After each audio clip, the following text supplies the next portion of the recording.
E agora eles são libertos. Mesmo eles são libertos, mesmo sendo escravos. Eles são escravos na carne, no corpo, mas no espírito eles são livres para a glória de Deus. Uma ilustração que a gente pode usar muito clara aqui, irmãos, são os presidiários. Existem muitos presidiários hoje que aceitaram Cristo, mas que continuam presos, que continuam no sistema penitenciário cumprindo a sua pena. Mas mesmo eles estando atrás das grades, mesmo estando cumprindo a sua pena, mesmo impossibilitados da liberdade física, eles são libertos espiritualmente. Então, é essa linguagem, é esse mundo aí que Paulo está mostrando aos irmãos ali da igreja de Roma, que eles agora têm uma nova vida em Cristo Jesus. Eles são livres, eles são libertos, eles não estão mais presos àquela vida antiga, eles agora têm uma nova vida em Cristo Jesus, né? Então,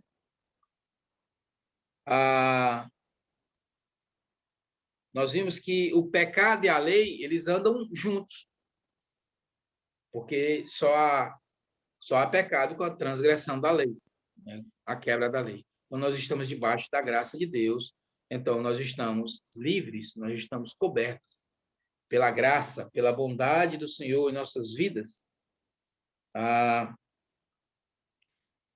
Mateus capítulo 6, versículo 24. Olha o que a palavra diz aí. Mateus capítulo 6, versículo 24. A palavra diz assim, Mateus 6, 24. Ninguém pode servir a dois senhores, porque ou há de aborrecer-se de um e amar o outro, ou se devotará a um e desprezará o outro. Não podeis servir a Deus e às riquezas. Veja que muito do estudo que Paulo está dando aos irmãos ali em Roma, ele tem muito do ensino de Jesus, de uma forma mais embutida, né? De uma forma mais esclarecedora para os irmãos. Ele traz a questão dos ensinos do Evangelho, no caso aí o Sermão do Monte, e mostra para os irmãos. Então, a questão que ele fala a partir do versículo 16, 17, 18, é a questão de não podemos servir a dois senhores, porque ou nós obedecemos muito a um e aborrecemos ao outro, e assim vice-versa. Então, aceitar a Cristo é uma decisão única e onde nós devemos seguir uma mão única também, uma via única, um caminho único, um caminho sem retorno. É isso que ele fala, que nós não podemos servir a dois senhores, não podemos andar mais nesses dois caminhos. Versículo 18. E uma vez libertos do pecado, fostes feitos servos da justiça. Uma vez libertos do pecado, nós fomos feitos servos da justiça. Nós saímos do mundo, como nós vimos aqui no capítulo anterior, ele nos tirou do império das trevas e ele nos leva para o reino do Filho do seu amor. Ou seja, nós fomos libertos, uma vez libertos do pecado. Agora nós somos servos de Cristo. O que, na verdade, Paulo estava dizendo é que nós trocamos de Senhor. O pecado não é mais o nosso Senhor. Ele não é mais o nosso dono. O nosso dono agora é Deus. O nosso dono agora é Jesus. O meu servo antigo, melhor, o meu senhor antigo, ele ia me levar para um caminho de morte. Eu ia servir a vida inteira, ia me sujeitar a vida inteira e no fim eu ia morrer. Essa é a linguagem. Agora eu deixei esse senhor, fui liberto dele e eu sirvo a um novo senhor. E esse senhor, ele me leva à justiça. E esse senhor, ele me leva a um novo caminho, um novo uma nova realidade. Na verdade, ele me leva à liberdade. Eu ganho a liberdade através do meu Senhor. Olha que maravilha. Olha que notícia agradável. Então, os irmãos ali estavam recebendo essa notícia, e isso estava alegrando o seu coração, que deve também alegrar o coração da igreja hoje, no século XXI, anos depois, que nós também somos libertos, temos essa liberdade, e que a igreja caminha para Nova Jerusalém, que a igreja caminha para Jerusalém celestial, lugar agradável, para estar diante de Deus, para estar ali vivenciando os benefícios da graça de Deus. Amém? Versículo 19. Amém. Falo como homem, por causa da fraqueza da vossa carne. Assim como ofereceis os vossos membros para a escravidão da impureza e da maldade, para a maldade, assim ofereceis agora os vossos membros para servirem à justiça, para a santificação. Amém? Amém. Ele relata aí, irmãos, que assim como o homem sem Deus, ele tinha aquele vigor, ele tinha aquela força, ele tinha aquele empenho em praticar o mal, em praticar as impurezas, em fazer as coisas que lhe levavam a desagradar a Deus. Essa mesma força, essa mesma disposição, agora, esse novo servo, ele precisa ter para Deus. O problema, meus irmãos, é que nós, quando estamos no mundo, quando não conhecemos a Deus, quando não conhecemos a Cristo, nós temos uma facilidade em nos envolver com as coisas desse mundo. Nós temos uma facilidade em nos envolver muito nos entretenimentos da vida. Nós nos damos verdadeiramente aos prazeres. É comum, irmãos, encontrar pessoas que viram noites e noites acordados em festas, em orgias e em muitas outras coisas. É comum pessoas que lutam, que trabalham incansavelmente por uma causa que não dá resultado nenhum, mas estão ali empenhados, estão ali envolvidos, estão ali firmes.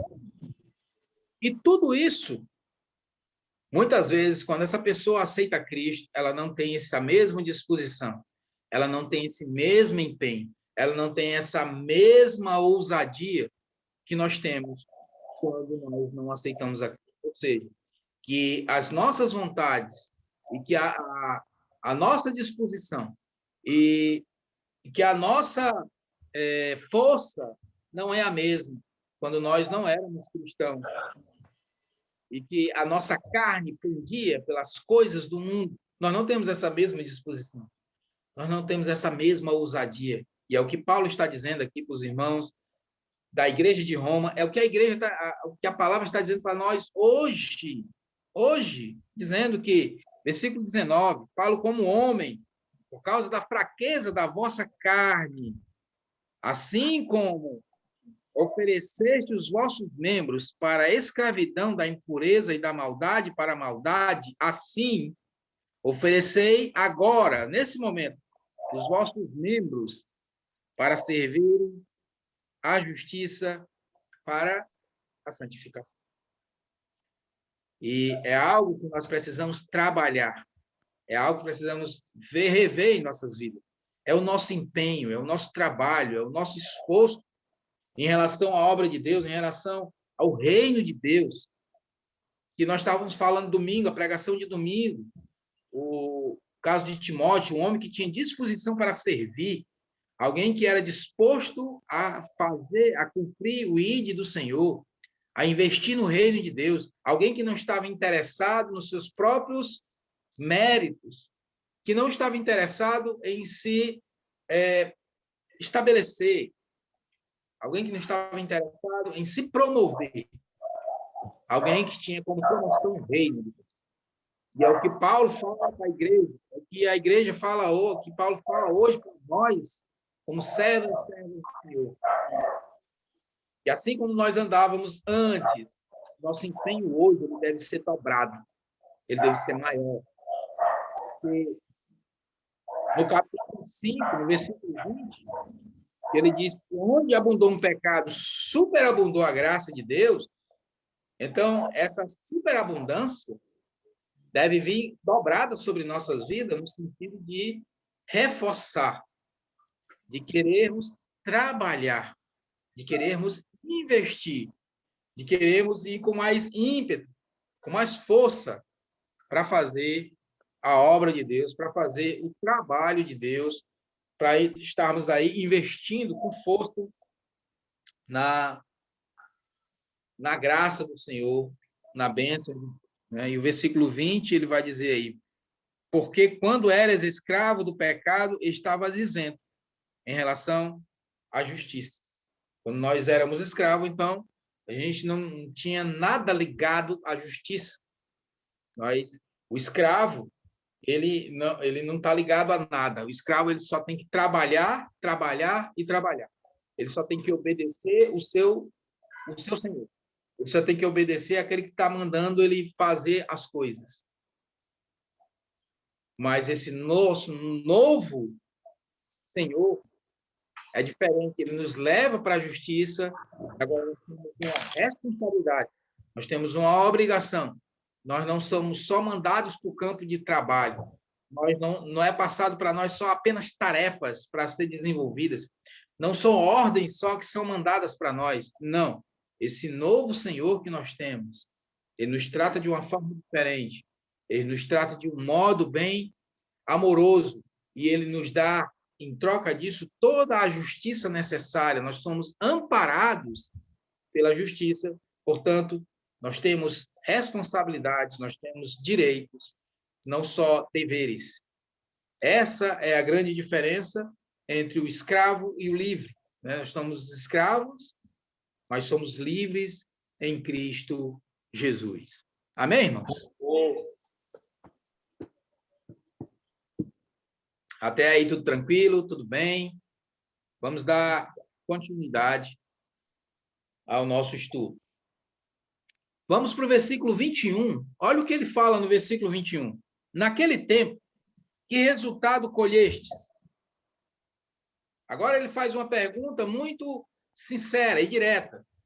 Naquele tempo, no tempo que vocês eram escravos, no tempo em que vocês tinham outro senhor, no tempo em que vocês viviam da forma como queriam, da forma como vocês viviam, com a liberdade total, eram os libertinados, estavam soltos por aí. Ele diz aqui, o que foi que vocês colheram?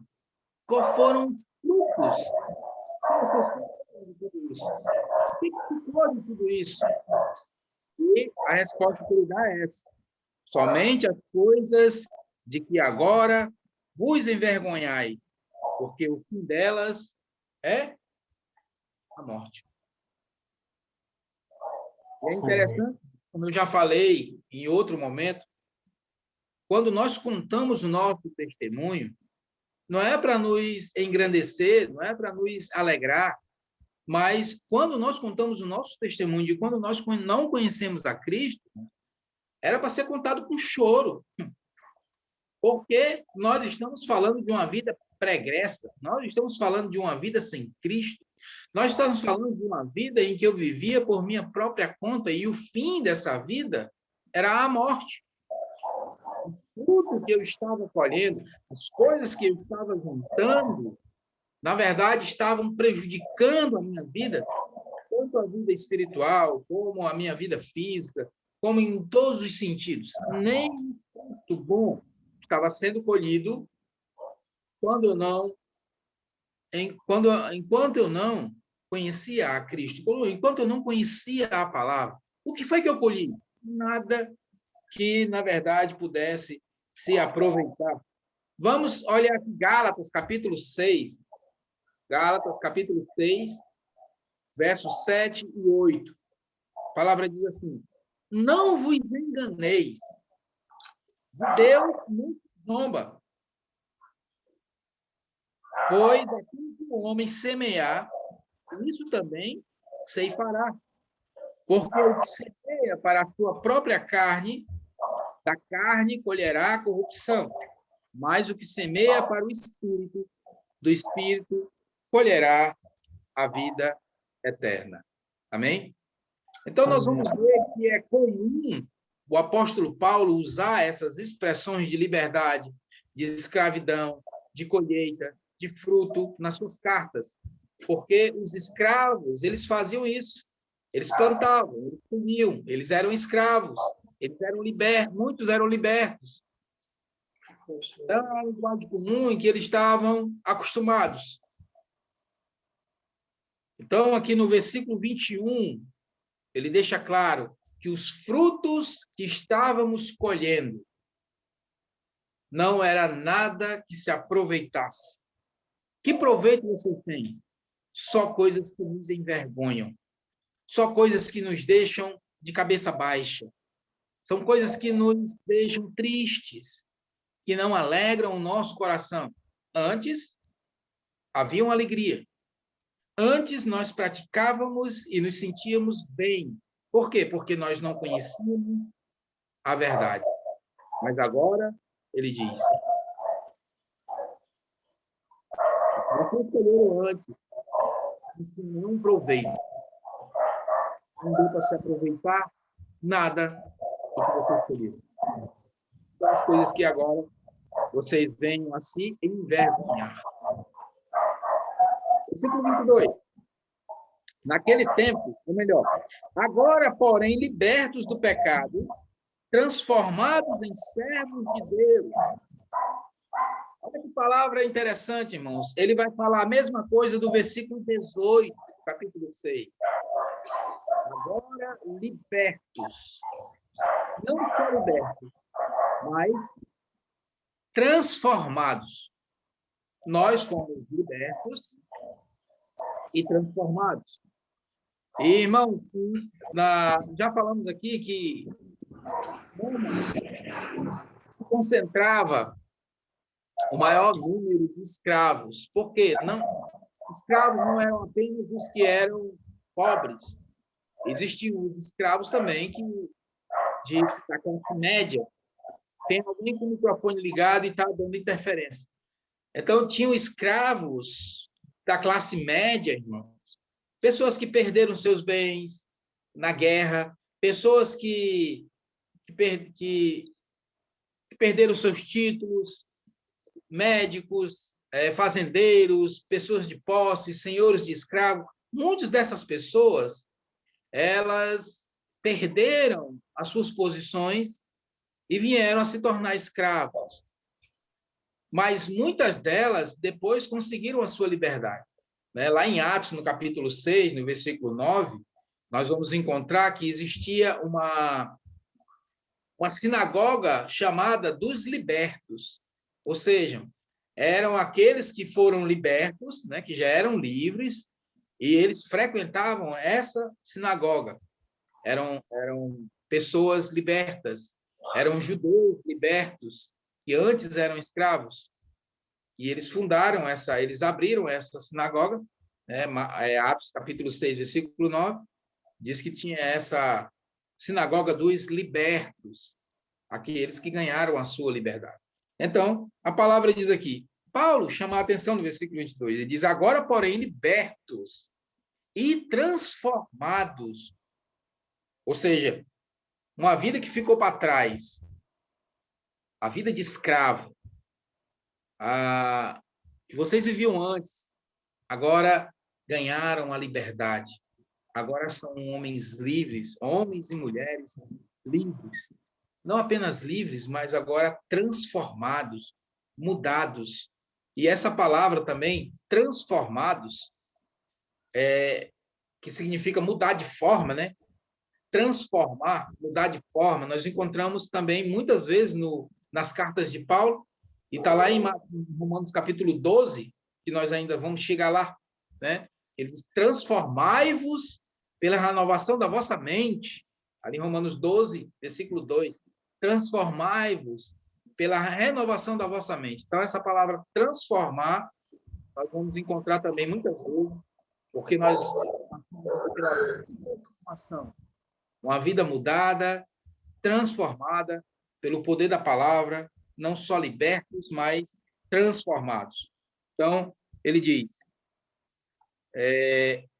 transformados em servos de Deus, tende o vosso fruto para a santificação.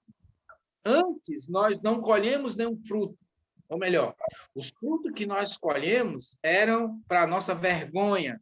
Agora ele diz, libertos e transformados em Deus, libertos e transformados em servos de Deus, nós colhemos um fruto, e esse fruto é para a santificação. E aqui Paulo ele mostra que a santificação é um processo. Nós estamos em um processo. Quando nós aceitamos a Cristo, nós não recebemos de imediato a santificação, nós recebemos de imediato o Espírito Santo de Deus, que passa a habitar em nós, pela graça de Deus. Agora, a santificação não. A santificação é um processo. Quanto mais nós vamos aprendendo da palavra, então nós vamos deixando as velhas práticas. Nós vamos deixando o velho homem. O velho homem vai morrendo dia a dia. Ele não morre de uma vez. Ele vai morrendo no dia a dia. Ele vai sendo deixado para trás. Isso é um processo de santificação. No momento que eu vou avançando na vida cristã, que eu subo mais um degrau, que eu aprendo mais da palavra. Por isso, a necessidade, irmãos, de o aprendizado da palavra, do ensino da palavra, de não se afastar da palavra. Isso que Deus falou com Josué, que Deus falou com os filhos de Israel, e que Deus falou e fala em nossas vidas para não se afastar da palavra. Porque quanto mais perto nós estamos da palavra, mais próximo nós estamos da santificação. É a palavra que nos santifica, é a palavra que nos orienta, é a palavra que nos mostra o caminho que nós devemos andar. Então, essa santificação, ela é um processo e nós precisamos andar nela. Nós precisamos andar e deixar o velho homem, deixar as velhas práticas. Nós vimos lá no versículo 6, do capítulo 6, que quando Cristo morreu, olha só, capítulo 6, versículo 6, sabendo isto, e foi crucificado com ele o nosso velho homem, para que o corpo do pecado seja destruído. Nós vimos isso aqui na aula passada. O corpo do pecado seja destruído e não sirvamos o pecado como escravo. E eu troquei essa palavra destruído como desativado. O pecado foi desativado. Para Deus, ele foi destruído na cruz. Mas eu usei a palavra desativado, por quê? Porque, vez ou outra, nós estamos ativando o botão do pecado em nossas vidas. Nós ativamos e começamos, muitas vezes, a praticar o que nós praticávamos antes. Mas a palavra nos chama para a santificação. Ele diz, agora que vocês estão transformados e mudados, estão colhendo um novo fruto, esse fruto novo é preciso nos levar a uma nova vida, uma novidade de vida, uma vida mudada, transformada e restaurada. Lembrando, irmãos, que esses irmãos da Igreja de Roma estavam acostumados ao pecado, estavam acostumados à orgia, estavam acostumados a uma vida precária de redenção totalmente aos erros, às coisas que envergonhavam a Deus. Agora, a luta que esses homens têm é a luta que a igreja passa hoje. A mesma luta que enfrentamos de vencer o pecado a cada dia, de vencer o pecado a cada momento, de estarmos aí lutando, avançando na santificação. E aí ele completa aí o versículo 22 dizendo, e por fim, a vida eterna. Então, o fim de uma vida com Cristo, o fim de uma vida de santificação é a vida eterna. Nós temos esse resultado, nós temos essa recompensa. Nós ganhamos com isso um fruto maravilhoso Nós estamos colhendo algo bom. Nós estamos colhendo algo que não vai nos envergonhar, mas que nós vamos crescer na graça e no conhecimento de Deus, porque isso vai nos levar a algo bom. Isso vai nos levar à vida eterna. Amém, irmãos? Glória Amém. a Deus. Glória a Deus. Versículo 23, para a gente encerrar aqui, versículo 23, e aí ele diz, por quê? O salário do pecado continua sendo a morte. Enquanto no versículo 22, irmãos, ele fala dessa luta da santificação, ele fala que nós fomos mudados, transformados, restaurados, e nós agora estamos numa caminhada na santificação. E é uma luta que o cristão precisa vencer a cada dia, não matar um leão, nem dois, mas um monte de leão, um monte de bicho que corre atrás do homem. Ele tem que matar a cada dia, ele tem que se esforçar a cada dia para